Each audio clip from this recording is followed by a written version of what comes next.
Why is how you say something more important than what you say? How you say something is the sound of the voice. Whether it has melody, whether it has volume changes, the speed of it. Those things are more directly linked in your brain to emotions.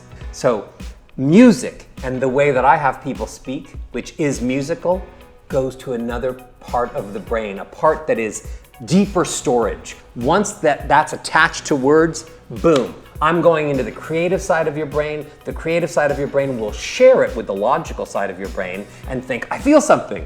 And then you'll think, what does he mean by that? And then you'll process the words in a completely different way.